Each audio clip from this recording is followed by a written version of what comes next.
하나님 말씀 마태복음 10장 16절에서 33절 말씀입니다. 마태복음 10장 16절에서 33절 말씀입니다. 마태복음에는 예수님의 설교가 5편이 있습니다. 예수님이 사역하시면서 그냥 제자들에게 말씀하신 담론과 그리고 설교는 다릅니다. 예수님의 설교는 어떤 목적을 가지고 하나님의 말씀을 잘 전하신 설교가 5편이나 있습니다. 첫 번째 설교는 산상순 설교입니다. 마태복음 5장, 6장, 7장이 예수님의 설교입니다. 그리고 두 번째 설교는 오늘 바로 마태복음 10장입니다. 마태복음 10장은 배경을 좀 소개합니다. 예수님이 나중에 제자들을 이제 세상에 파송하는 것을 이제 훈련시키면서 예수님 제자를 세상에 2명씩 짝지어 파송합니다. 그렇게 파송하시면서 나중에 부활 승천하신 이후에 제자들이 이스라엘, 예루살렘, 유대 종교 지도자들에 의해서 핍박받을 것을 예언하시고 그리고 세상으로부터 얼마나 많은 고난과 환난과 박해를 받아야 될 것을 말씀하시는 겁니다. 그러면서 그 제자들이 너희들에게 세상에 예수님이 제자라는 그 단 하나만의 이유 때문에 많은 박해를 받을 거고 핍박을 받을 텐데 그럴지라도 두려워하지 말아라. 하나님께서 언제나 함께 하신다. 그러한 예언과 위로와 설교를 하십니다. 제자들이 이때는 이 말씀을 이해했을까요? 이해 못했을까요? 이해 못했죠. 전혀 이해 못했죠. 나중에 그들이 예수님 부활승천하신 이후에 이 말씀을 깨닫고 성령의 마가다락발 성령의 불을 받고 그들은 성령의 능력으로 세상을 두려워하지 않는, 사람을 두려워하지 않는, 그리고 죽음도 두려워하지 않는 믿음으로 나갑니다. 오늘 우리가 그것을 나누고 본받으려고 합니다. 자, 말씀 보겠습니다.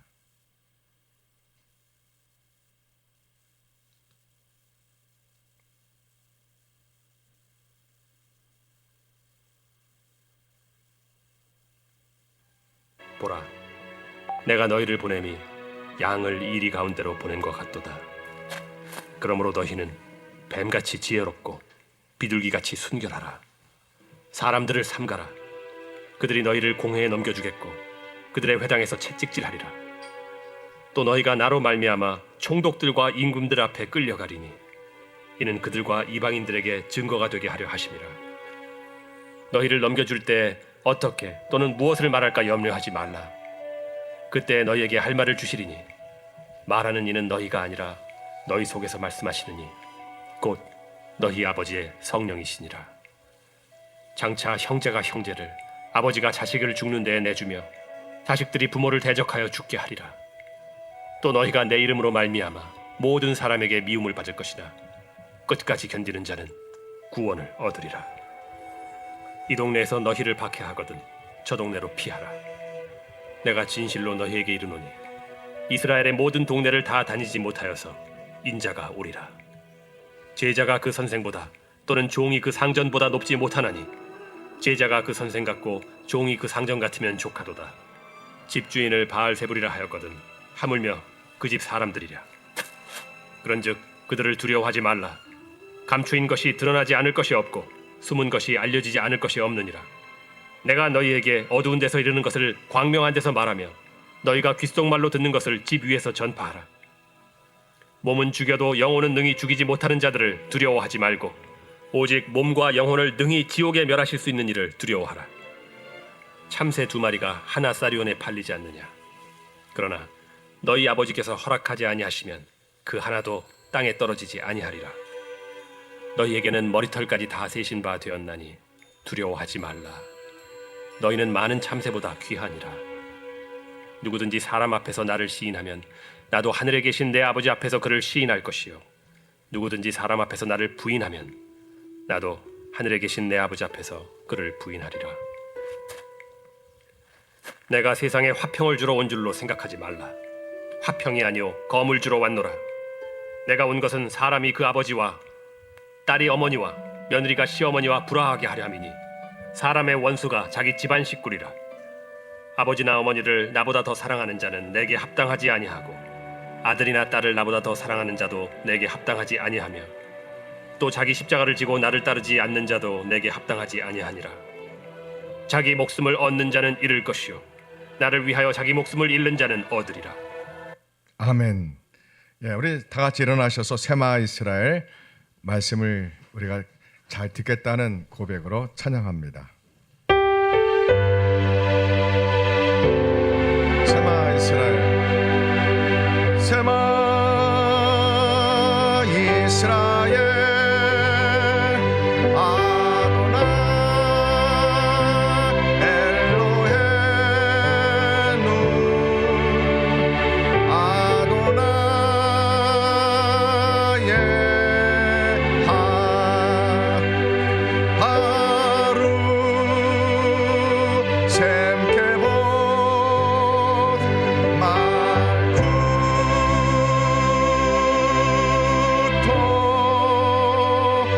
레올람 바예. 세마 피올라 교회, 세마 피올라 교회, 아도나 엘로헤누, 아도나 예하 바루 셈케봇 말쿠토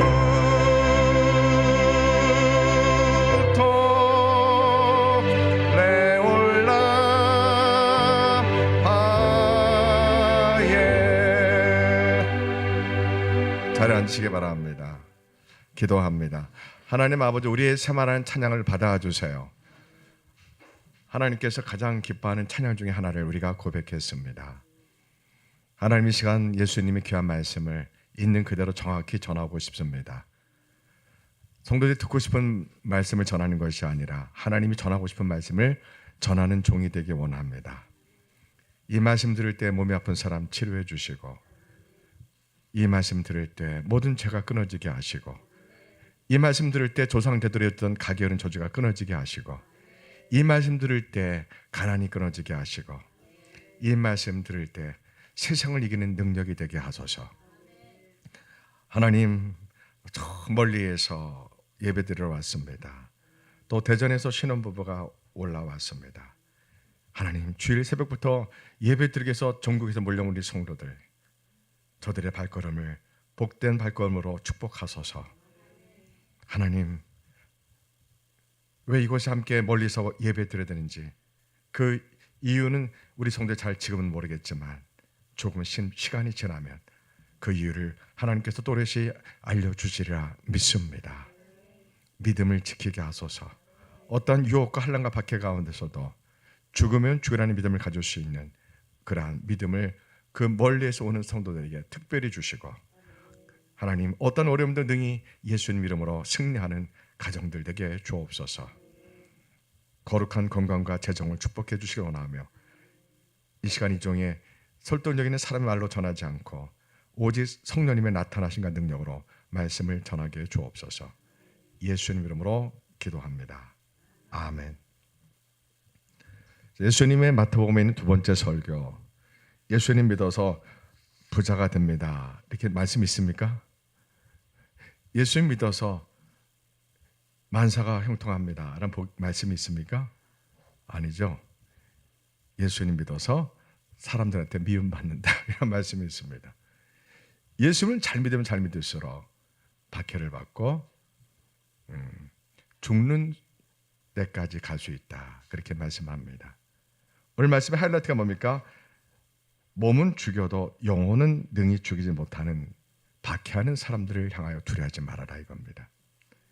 예수님 믿는다는 그 이유 때문에 우리를 때리고 오게 가두고 죽인다 할지라도 그런 사람을 스데반처럼 두려워하지 말아라, 이겁니다. 예수님이요. 누구를 두려워하라는 겁니까? 몸도 영혼도 죽이고 심판하는 예수님을 두려워하라, 이렇게 말씀하셨습니다.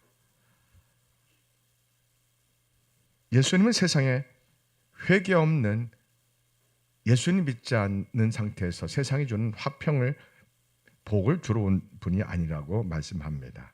오히려 거꾸로 칼을 주러 왔다 합니다. 심판의 칼을 주러 왔다고 예수님은 말씀합니다.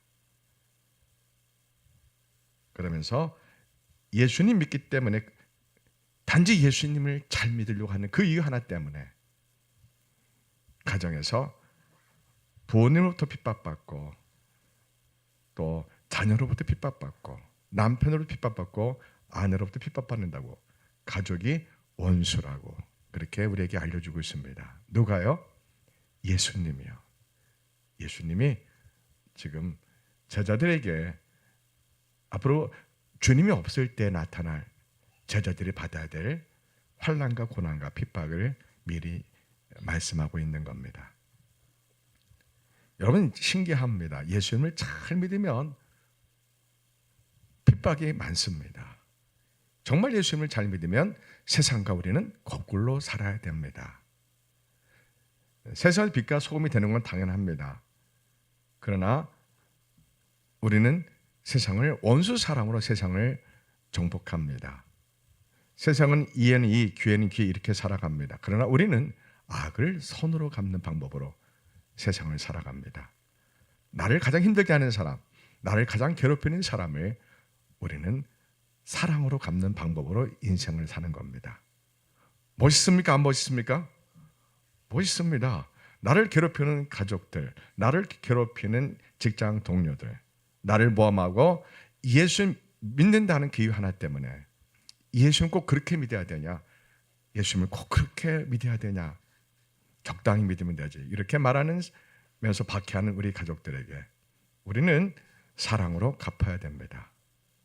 나를 힘들게 하는 사람, 나를 상처 주는 사람에게 우리는 사랑으로 갚아야 됩니다. 그게 우리가 살아가는 인생의 방법입니다. 멋있지 않습니까? 예.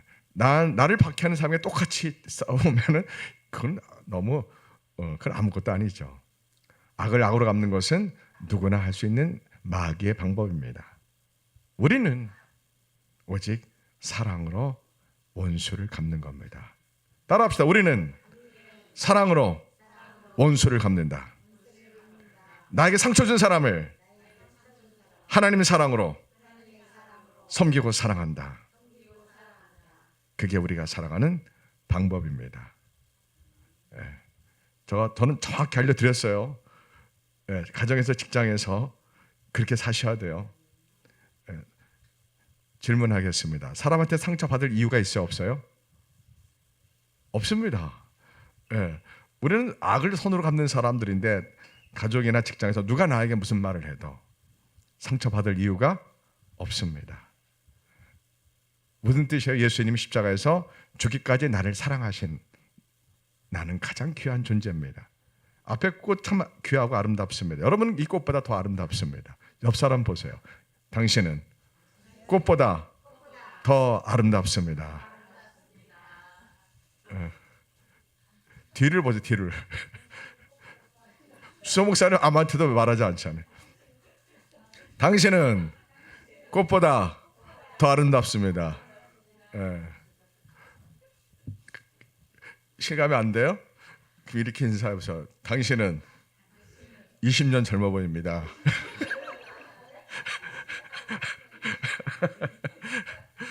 그래야지 실감이 나는 것 같죠? 자, 예수님 오늘 말씀의 제목이 뭐냐면요. 제목을 제가 소개 안 했네요. 사람들 앞에서 따로 사람들 앞에서 예수님 믿는 것을 자랑합시다. 아멘. 앞에 가로가 있어요. 어떠한 일이 생겨도, 어떤 순간에도, 어떤 실패 앞에서도, 어떤 고난 앞에서도, 어떤 핍박 앞에서도, 누가 나를 상처를 줘도, 누가 나를 괴롭혀도 가로 닫고 그러한 사람들 앞에서 예수님 믿는 것을 자랑합시다. 이게 오늘 우리의 제목입니다. 설교 끝났네요, 그죠? 여러분 2012년도에 무슨 일이 일어난지 아십니까? 영국 런던에서요. 올림픽이 있었습니다. 예? 2012년 올림픽이 있었는데 그때 축구가 재미있는 일이 있었습니다. 3, 4위전이 한국과 일본이 붙었습니다. 어느 나라가 이겼을까요? 아니, 졌으면 제가 안 물어보죠. 2012년도에 런던에서 올림픽이 있었는데 그때 축구에서 3, 4위전이 일본과 한국이 붙었는데 한국이 2대0으로 이겼습니다. 그때 우리 한국 선수 2명이 골을 넣었는데 한 사람은 구자철 선수, 한 사람은 박주영 선수입니다. 이름 기억납니까? 박주영 선수요. 누구요? 아니요, 박주영 선수요. 박주영. 이분들이 박지성은 기억 안 해도 좋은데요. 박주영은 기억해야 돼요. 누구요? 박주영. 이 박주영 선수가 골을 넣자마자 잔디밭으로 쫙 미끄러져서 무릎으로 미끄러지니 누구한테요? 하나님께 영광을 돌리는 거예요. 런던에서요. 수많은 세계인들이 모두 보는 가운데 그 런던의 영국의 어떤 땅이에요? 기독교 국가의 정말 고향 같은 나라 아니에요. 기독교 국가에 정말 영국 하면은 청교도주의가 일어났던 정말 1900년대에 부흥운동이 일어났던 그리고 웨슬리 부흥 목사님이 일어났던 정말 우리 기독교의 수도 아닙니까? 그죠? 영국이요. 그 영국 런던에서 세상에 박주영 우리 대한민국 선수가 골을 넣고 그냥 무릎 꿇고 여러분 그 장면 저는 영원히 기억합니다. 그 선수 이름이 뭐라고요? 박주영 선수예요. 영원히 잊지 마십시오. 세계인이 보는 가운데 일본과 한국 국민들이 거의 다 보는 가운데 골을 넣고 하나님께 영광을 돌리는 그 세리머니예요. 야, 20대 청년이 그 믿으며 멋있어 안 멋있어요? 누가 가장 기뻐했을까요? 하나님이 가장 기뻐하셨겠죠. 예수님이 가장 기뻐하셨겠죠. 여러분 그렇게 골 넣었다고 잔디밭에 무릎 꿇고 쫙 하나님께 이렇게 하는 게 쉬워요, 어려워요? 쉽지 않습니다. 보는 거는 쉬워도요 그렇게 하는 것은 쉽지 않습니다. 너무나 많은 무게감이 있기 때문에 그렇습니다. 자기를 보는 시선이 있기 때문에 그렇습니다. 박주영 선수는 모든 영광을 하나님께 돌렸습니다. 예수님 이름을 높여드렸습니다. 그때 우리는 저 같은 목사는 여러분도 마찬가지였어요. 아마 다 봤을 기억을 안 났을 텐데요. 아마 마음에 감동하셨을 겁니다.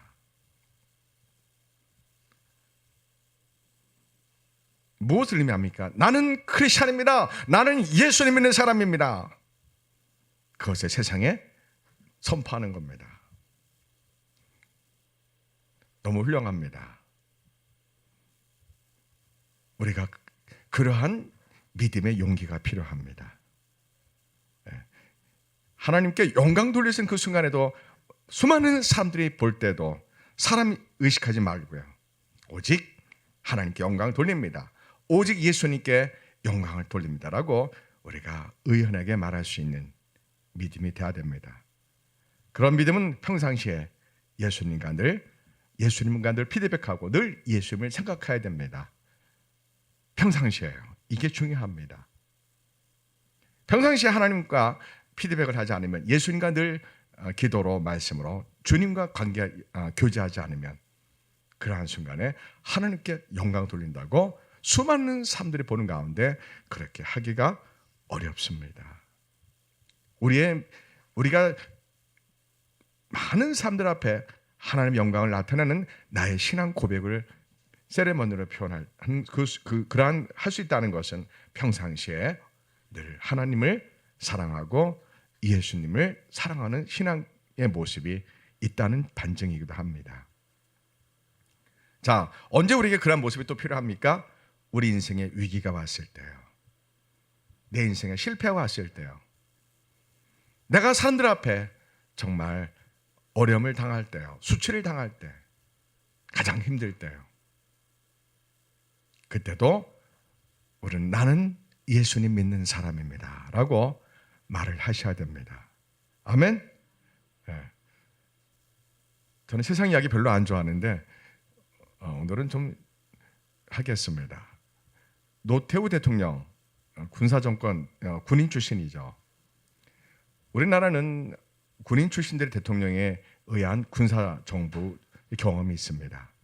박정희 대통령과 전두환 대통령과 노태우 대통령 세 대통령은 군인 출신 대통령입니다. 이 군사정권 대통령들의 장점과 단점이 있습니다. 장점은 굉장히 빠른 아주 행정 일 처리가 굉장히 신속하고 빨랐죠.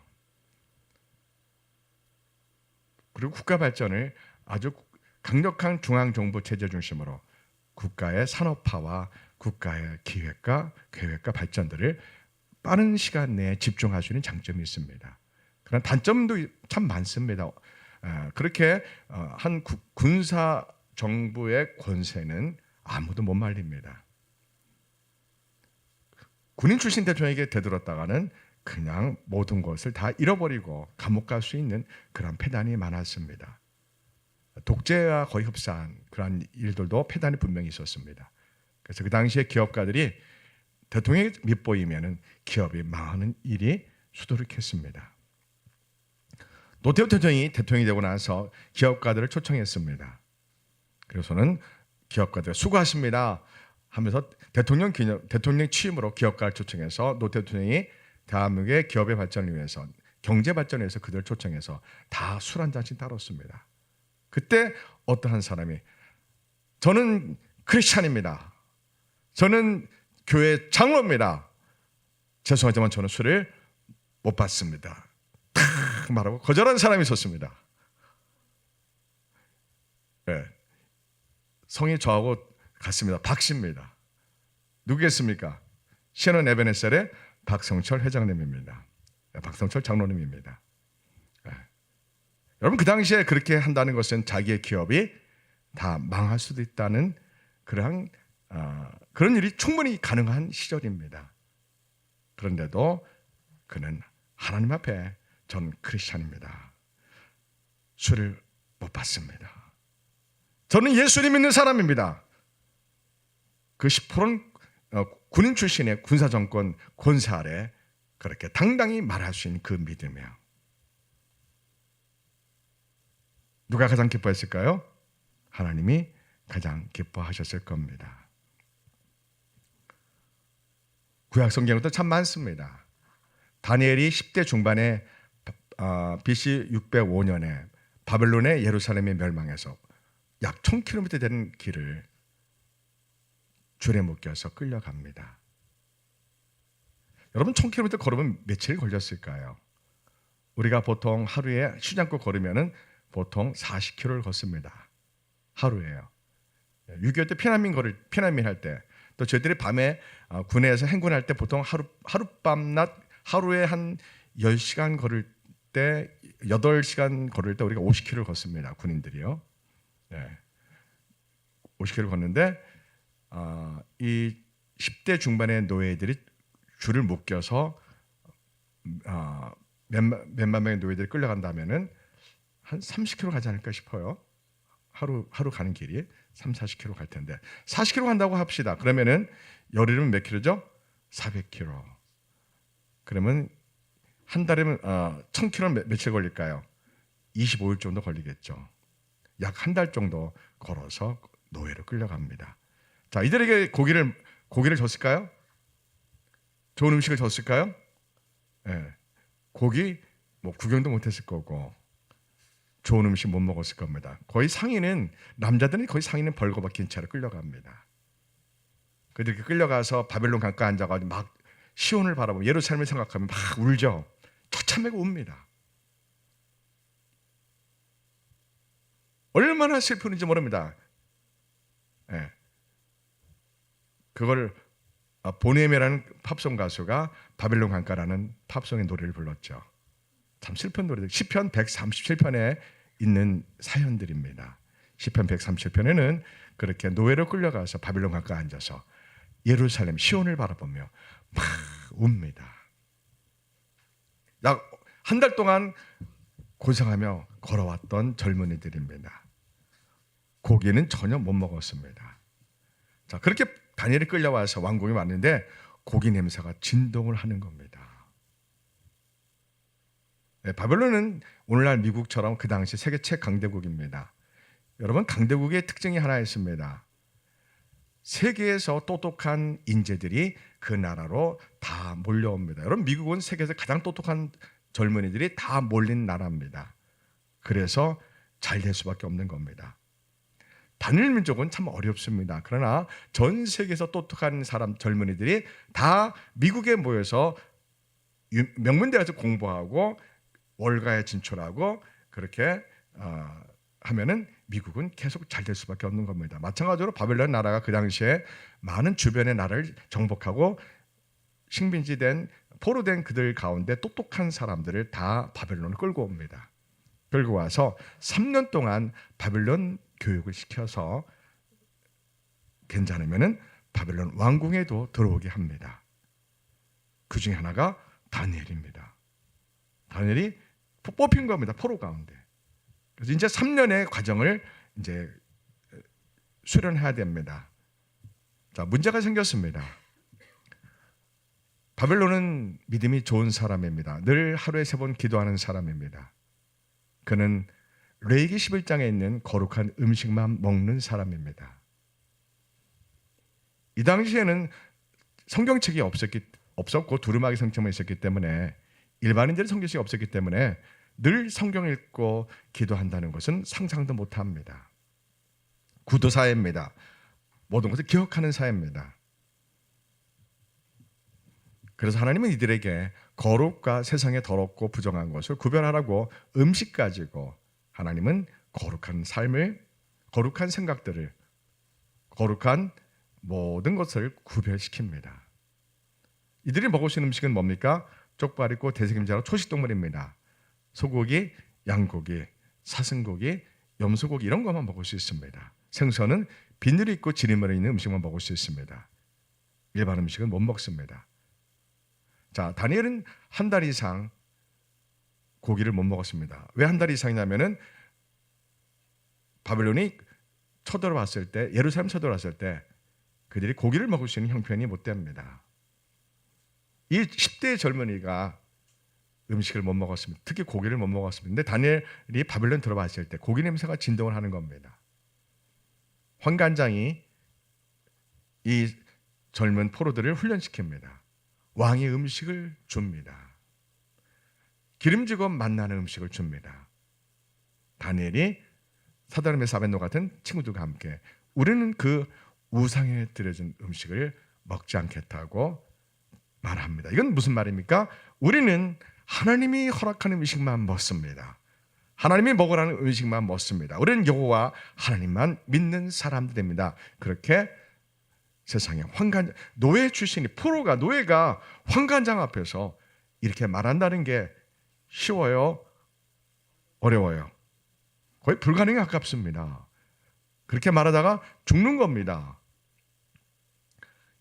포로 노예의 목숨은 파리 목숨 같은 존재입니다. 근데 다니엘이 그렇게 말하는 겁니다. 저는 상상해 봤습니다. 어떻게 다니엘이 그렇게 10대 중반의 이 어린 소년이 어른인 환관장, 무서운 환관장 앞에서 우리는 왕의 음식을 먹지 않습니다. 이 말 한마디가 이미 죽는 겁니다. 자기 목숨을 내놓는 겁니다. 아까 박성철 신원 에베소 사장님의 그 용기, 믿음 대단하지만 다니엘의 믿음은 비할 바 못 됩니다. 더 대단한 겁니다. 자기 목숨을 내놓고 저는 왕의 음식을 먹지 않겠다고 말하는 겁니다.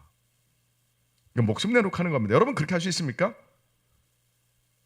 쉽지 않은 겁니다. 아니 거의 불가능에 가깝습니다. 여러분 유대인 청년들이 10,000명 이상 포로로 끌려왔습니다. 그런데 과연 몇 명만 왕의 음식을 거절했을까요? 극소수입니다.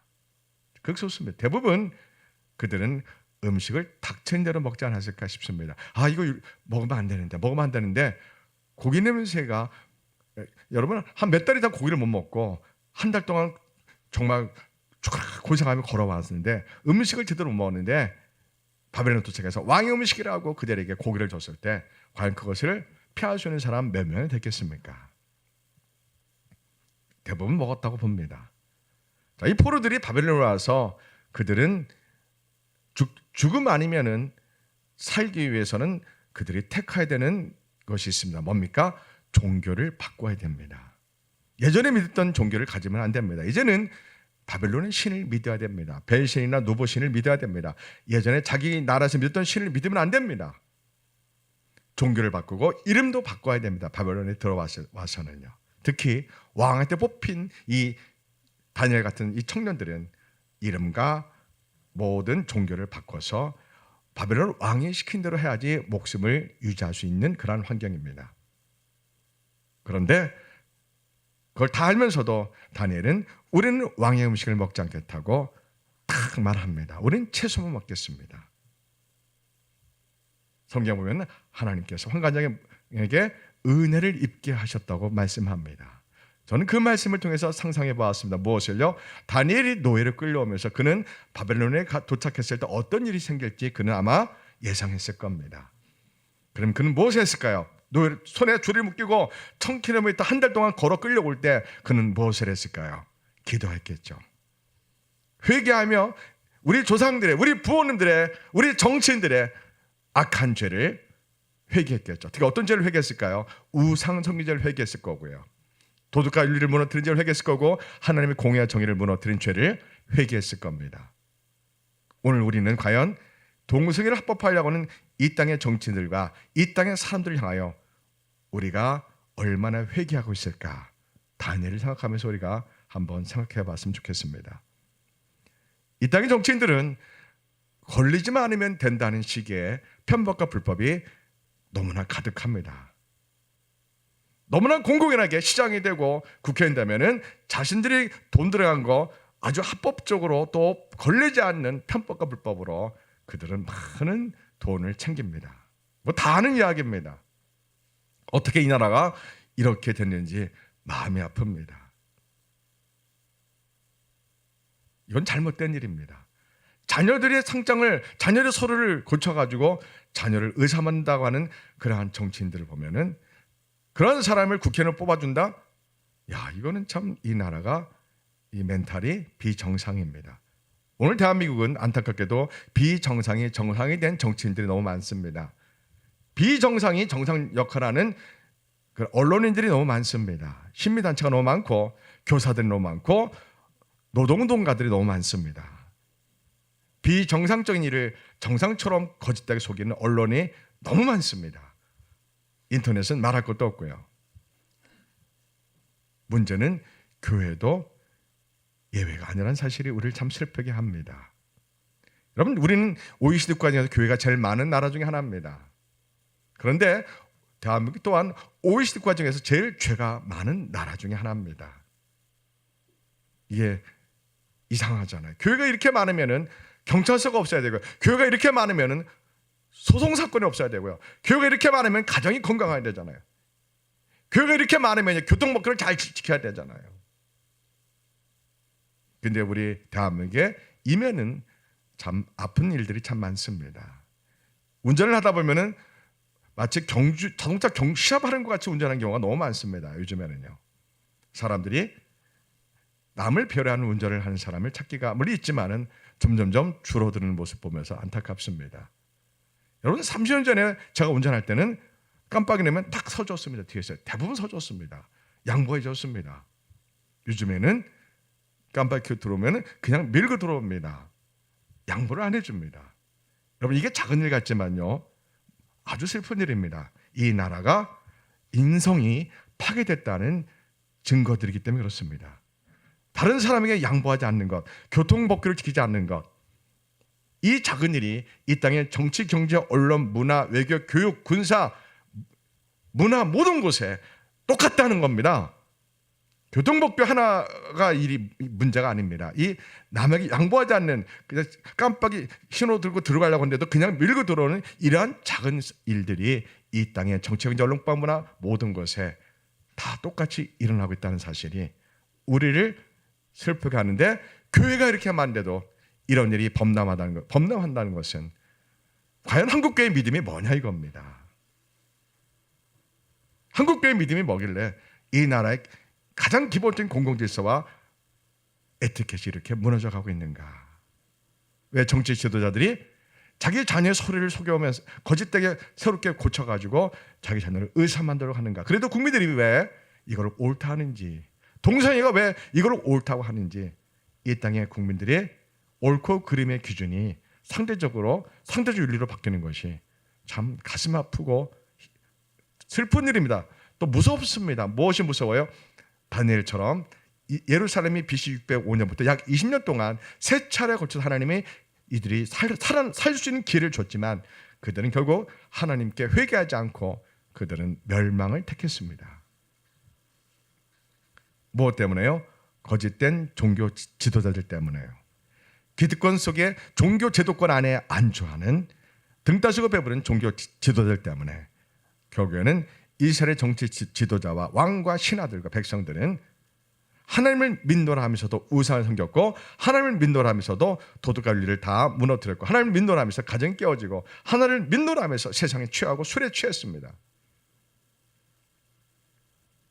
다니엘은 그것을 10대 중반의 이 청소년이 그러한 사실을 아마도 한 달여 바벨론의 포로로 끌려 걸어가면서 그것을 가슴 아프게 울면서 기도했다고 저는 그렇게 생각합니다. 왜요? 다니엘이 하루에 3번씩 늘 기도했습니다. 자기가 기도하면은 한 달 동안 기도하면은 다 죽인다고 왕이 법을 만들어서 불구하고 그는 그때가 85세쯤 되는 건데요. 그는 그럼에도 불구하고 다리오 왕 앞에서 그는 굴하지 않고 오히려 자기가 기도하는 것을 다 보게 문을 활짝 열어놓고 예루살렘의 성전을 향하여 그는 기도했던 사람입니다. 사자굴에 들어가는 것을 두려워하지 않았습니다. 나는 하나님께 기도하는 사람이다. 나는 하나님께 예배하는 사람이다. 그는 창문을 활짝 열고 자기를 죽이는 사람들 앞에서 그렇게 담대하게 말했습니다. 어떤 믿음이길래요? 10대 중반부터 그가 노예로 끌려가는 그 상황에서도 거짓된 종교 지도자와 그들의 예루살렘의 지도자들의 타락과 죄를 향하여 그는 가슴 아프게 울면서 회개하면서 기도에 걸어갔다고 왜냐하면 다니엘서 9장을 보면은 다니엘이 자신들의 조상들의 죄를 막 회개합니다. 예레미야서를 읽으면서 예루살렘이 완전히 멸망했다는 소식을 듣고 그는 막 울면서 기도합니다. 아멘. 또 예루살렘 멸망했던 게 아니고 그 바벨론이 멸망하고 그 바벨 멸망했다는 소식을 듣고 이제 바사가 등장하거든요. 하나님이 다니엘에게 앞으로 바벨론이 멸망하고 바사 메대가 연합군이 등장하고 알렉산더가 등장하고 로마가 등장을 다 환상을 통해서 보여주셨거든요.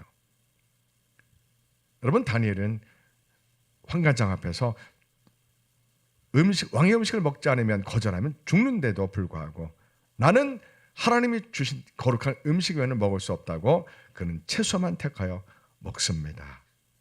제가 물어보겠습니다. 그러한 믿음 가진 사람, 세상을 두려워할까요? 사람을 두려워할까요? 자기를 핍박하는 사람, 자기 상처 준 사람을 미워하고 싫어하고 두려워할까요? 바로 그겁니다. 우리가 하나님께 늘 기도하면, 우리가 예수님과 늘 피드백을 하면 나에게 아무리 상처를 준다 해도 내가 상처받지 않는, 내가 흔들리지 않는 그러한 믿음을 가질 수 있다는 겁니다. 세상이 나를 예수 믿는 그 이유 하나 때문에 나를 핍박하고 받게 할지라도 내가 흔들리지 않고 죽음도 두렵지 않은 믿음을 가질 수 있다는 겁니다. 어떠한 믿음이요? 평상시에 늘 말씀 보고 기도하는 믿음이요. 평상시에 늘 예수님과 피드백하는 믿음이요. 여러분 참 중요합니다. 평상시에 예수님과 말씀 보고 기도하면서 주님과 늘 교제하고 예수님과 늘 대화하고 이것을 예수님과 피드백을 평상시에 날마다 하는 게 내가 큰 위기와 혼란과 어려움을 만났을 때, 내가 실패했을 때, 내가 정말 사람들 앞에서 곤란한 상황에 처했을 때, 또는 박주영 축구 선수처럼 내가 사람들 앞에 큰 어떤 일을 행했을 때 이 모든 것을 오롯이 하나님께 영광을 돌릴 수 있고, 나는 하나님 믿는 사람이라고 말할 수 있고, 나는 예수님 믿는 사람이라고 말할 수 있는 겁니다. 어떤 믿음이요? 평상시에 말씀 보고 기도하고요. 하루에 2시간 이상 기도해야 됩니다. 다니엘이 10대 중반입니다. 그가 노예로 줄에 묶여 끌려가면서 그가 얼마나 많이 기도했을까? 왜요? 기도하지 않으면 환관장 앞에서 왕이 준 음식을 거절할 수가 불가능합니다. 없습니다. 불가능합니다. 환관장이 고기를 주는데요, 마시는 삼겹살과 보쌈을 주는데 그걸 어떻게 안 먹어요? 족발을 주면 어떻게 안 먹어요? 이거 뇌에게 어긋나 율법 어긋난 음식, 그런 거 따질 겨를이 없어요. 여러분 몇 달 동안 음식 제대로 못 먹어봐요. 고기도 못 먹어봐요. 족발 탁 내놔봐요. 레기 11장 있긴 있지만 내가 지금 뭐 고기 너무 먹고 싶은데 이걸 그냥 고기 확 먹었을 거예요. 평상시에 기도하는 것이, 평상시에 말씀 보는 것이, 평상시에 예수님과 늘 피드백하는 것이, 내가 위기 가운데 있을 때 목숨도 두렵지 않은 말을, 믿음의 선포를, 나는 예수님 믿는 사람이다라고 말할 수 있는 그러한 은혜가 임합니다. 좀 더 솔직히 우리 가정 안으로 돌아와 봅시다.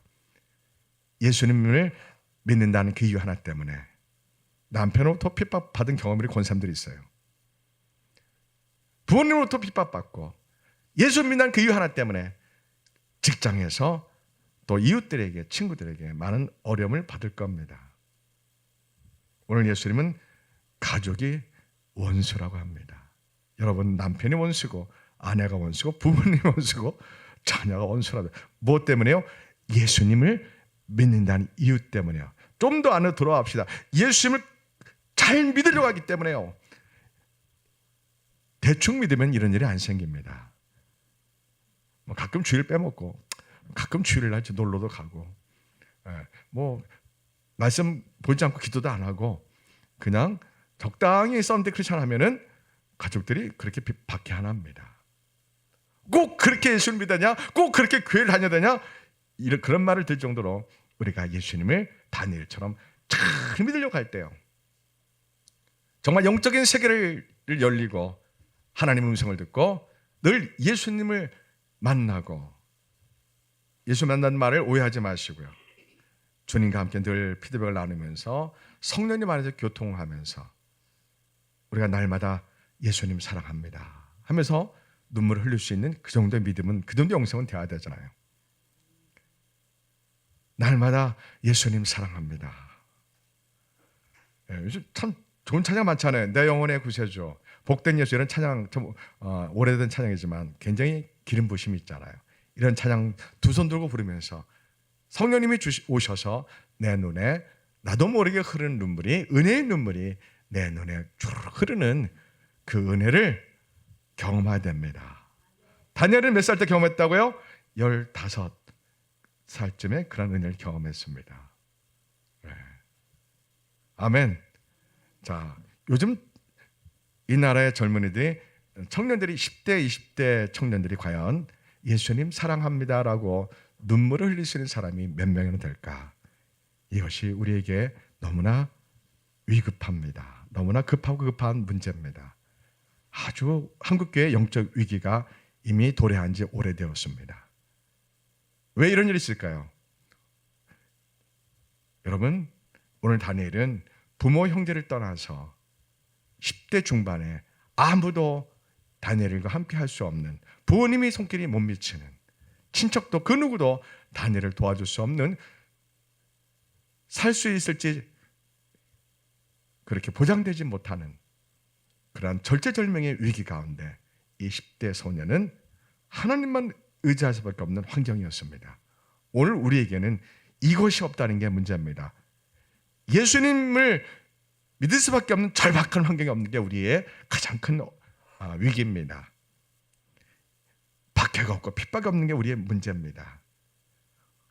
정말 생활비도, 먹고 살 생존비도 없어서 하나님을 의지하지 않으면 먹고 살 수 없는 그런 어려움이 없다는 게 우리의 문제입니다.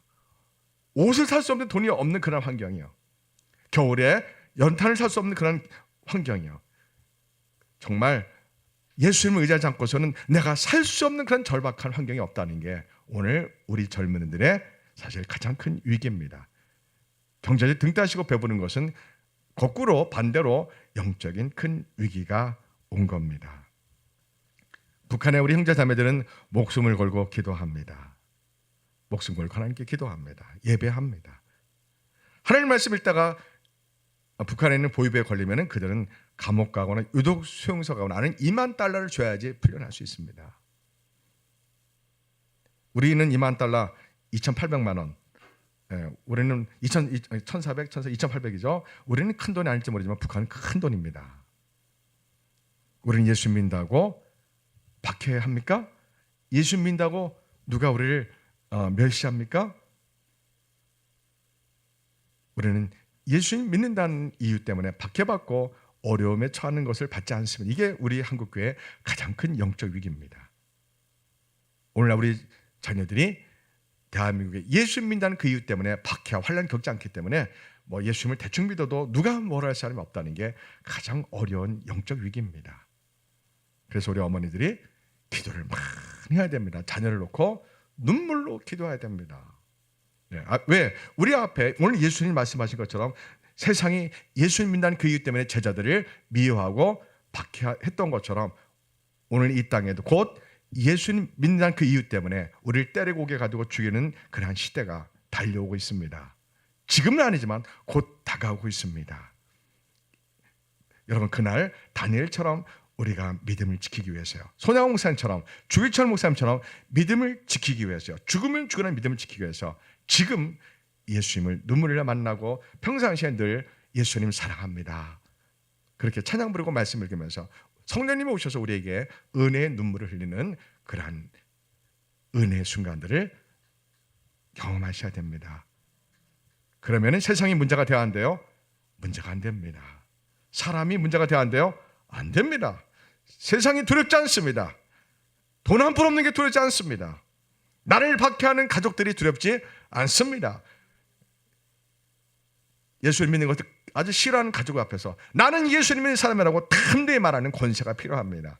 나는 하나님의 사람이라고, 나는 예수 믿는 사람이라고 나를 박해하는 사람 앞에서, 예수 믿는 것을 싫어하는 가족 앞에서, 예수 믿는 것을 싫어하는 자녀 앞에서, 직장의 동료 앞에서 나는 예수 믿는 사람이라고 그렇게 자랑하는 믿음의 사람이 되기를 부탁드립니다. 그러려면 평상시에 어떻게 해야 돼요? 얌체처럼 행동해야 돼요? 희생해야 돼요? 희생해야 됩니다. 평상시 얌체처럼 행동에다가 박지영 선수처럼 골을 넣어서 확 이러면 이게 안 통해요. 평상시에 내가 희생하고 내가 섬기고 내가 사랑하면서, 그러면서 위기 왔을 때 나는 예수 믿는 사람입니다 라고 말할 때 영광이 되고 하나님께 기뻐하시고 하나님 역사가 나타나는 거지, 평상시에 가정에서나 직장에서 내가 얌체처럼 행동하고 남의 청소할 때 청소 안 하고 남이 어려운 일 할 때 나는 외면하고 남이 고통당할 때 외면하고 그렇게 살다가 위기가 왔을 때 나는 크리스찬이야, 이건 앞뒤가 안 맞는 말입니다. 자, 오늘 예수님이 말씀합니다. 세상이 너희를 미워할 거라고 합니다. 특히 가족이 예수 믿는 그 이유 하나 때문에 너희들을 박해할 거라는 겁니다. 특히 앞으로 유대 사회가, 유대 종교 지도자들이 너희들을 미워하고 죽일 거라는 겁니다. 그러나 두려워하지 말아라 합니다. 예수님이 두려워하지 말라.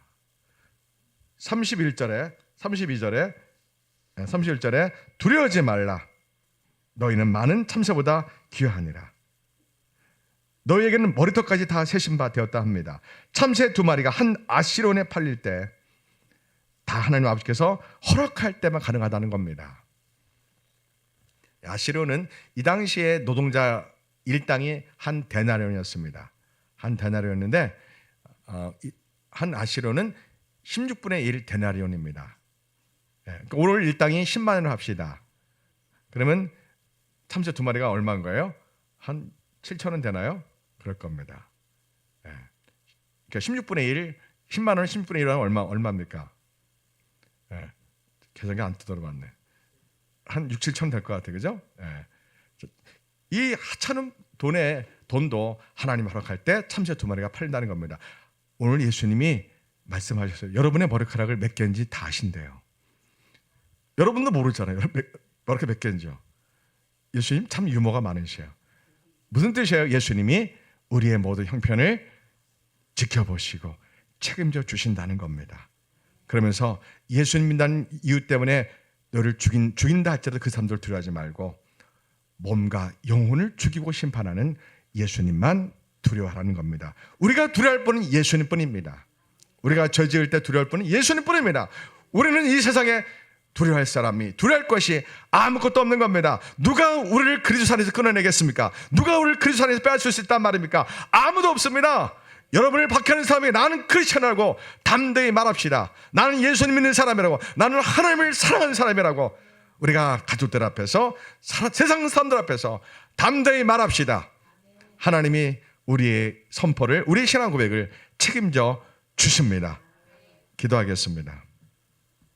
하나님 아버지, 오늘 이 종은 우리 성도들이 어떤 상황 앞에서도 나는 예수님 믿는 사람이라고 자랑을 하고 선포했습니다. 우리 성도들이 예수님 믿는 이유 때문에 어려움을 당하는 가족이 있습니까? 하나님, 고난 주는 가족이 있습니까? 담대하게 하소서. 나는 예수님 믿는 사람이라고 담대하게 하소서.